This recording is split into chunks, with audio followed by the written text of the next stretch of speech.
What is going on, everyone? We are talking about Chris Paul. He's going to be out 6 to 8 weeks, torn ligament in his left thumb. We all remember that incident last night. Chris Paul, Russell Westbrook kind of goes into Chris Paul. Russell Westbrook's going up for the shot, the three-point shot. He kind of, leans in a little bit to Chris Paul. Chris Paul kind of leans in too to try to make some contact there to stop him on the shot.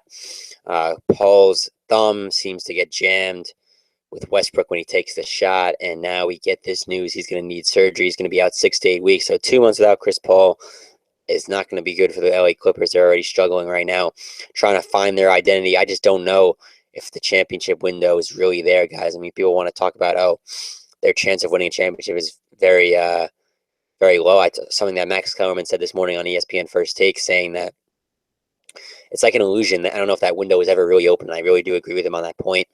I mean, I think the LA Clippers are they're a very talented franchise. Obviously, they have so many great players. And you've got Chris Paul, and you've got Blake Griffin, and you've got DeAndre Jordan. You look at this roster from top to bottom, and Jamal Crawford and the other veterans they have on this team, and you just wonder how they haven't been able to get it done. But it just maybe something that looms over the LA Clippers franchise. Great team on paper, but just don't quite produce as well as you would expect on the court. And now with the emergence of the Golden State Warriors, there isn't really an opportunity for them anymore. With the Warriors and the Cavaliers, I just don't know how the Clippers are going to be able to beat this team, either one of them, if they were to somehow beat the Warriors in a 7-game series. How would they beat Cleveland? How would they go up against LeBron James in a 7-game series, beating him 4 times in a best-of-7 series? I just don't see it happening, guys. So obviously this is going to be pretty fatal for the LA Clippers. Chris Paul, their floor general, their point guard, still regarded as one of the top guards in the NBA, definitely a top 10 guard. We think about Russell Westbrook and James Harden, of course, the 2 leaders for MVP. Then you've got guys like Kyrie Irving. Chris Paul is still, he's not quite in that conversation anymore, but he's still one of the top guards in the NBA. Obviously, guys like Damian Lillard as well, Steph Curry, of course, Klay Thompson. He's in the conversation as one of the top 10 guards in the league, but he's not quite what he used to be a couple years ago, where he was definitely, making all-star appearances, NBA first teams, and really being the go-to point guard in that conversation. Is, who's the best point guard in the NBA? Went with Chris Paul. Now it's a lot more of an open discussion. There's so many talented guards out there, but obviously we don't want to sleep on Chris Paul and everything he's done for this organization and what he did with the New Orleans Hornets. Obviously very talented, but hasn't quite been able to get over the hump. You've got a question now, as Chris Paul kind of falls away from his peak, the prime of his career, and goes towards maybe the more bottom end of his career. Is he ever going to be able to win a championship with this LA Clippers team? And I have to say the answer is no. I think if Chris Paul goes to another team, a team like the San Antonio Spurs, think about this, guys, when Tony Parker does decide to hang up the cleats and Manu Ginobili as well, you'll have a new era of the San Antonio Spurs. You'll have Pau Gasol, LaMarcus Aldridge. You could throw Chris Paul in there as the new big 3 in San Antonio to go up against the Golden State Warriors, to go up against the LA Clippers. Not really the Clippers after this, but the Houston Rockets, the Oklahoma City Thunder. I think the Spurs are a top 2 team in the West. They've proven that time and time again.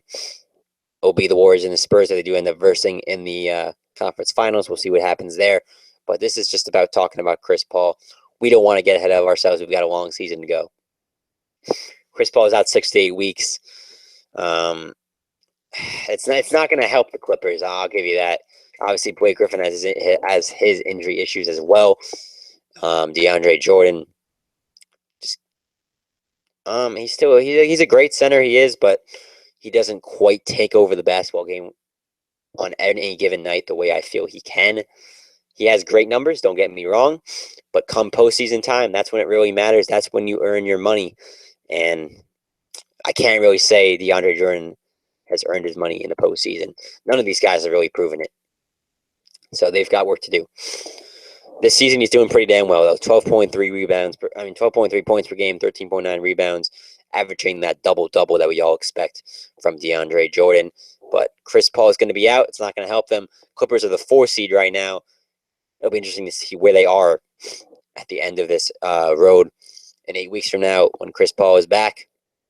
It's kind of interesting to me. You can kind of compare it to Duke basketball with Coach K being in. Obviously, he's not a player, but he's such an important part of that Duke basketball program for so many years now, one of the best college basketball coaches of all time, and he's going to be out indefinitely with back surgery. So it's a similar situation where you don't have your leader and you're the guy who really gets it all going for you. Obviously, a coach versus a player is different, but you understand the type of impact.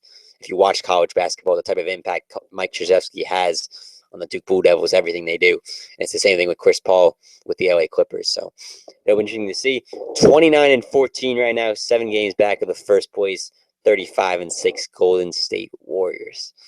So Chris Paul, it'll be interesting, guys. I'll give you that. What's going to happen with him? As of right now, they'd be versing the Utah Jazz in the first round. They'd be pretty good to go, in my opinion. They would take care of business against the Jazz in 5 games, I think. I think it'd be a pretty easy win for them. Got to give credit to Gordon Hayward, of course, one of the bright young stars of that franchise. Love what he is doing, love his future. But from top to bottom, there's only a couple teams in the Western Conference that I think can really compete with the Clippers. Despite everything I said before, that's the Golden State Warriors, that's the San Antonio Spurs, that's the Houston Rockets, maybe the Oklahoma City Thunder. The top teams in the West will compete with the LA Clippers, but that's what we're talking about. We're talking about them in terms of a NBA Finals contender. We're not talking about them in terms of a playoff contender matching up against the other teams in the West, because they've shown time and time again they can win 50 to 55 games and they can get the job done. So we've seen that. Anyway, guys, keep it short and sweet. Chris Paul injured out 6 to 8 weeks with a torn ligament in his left thumb on the incident with Russell Westbrook in the last night's game. Thank you for watching. Peace out. Let me know your thoughts.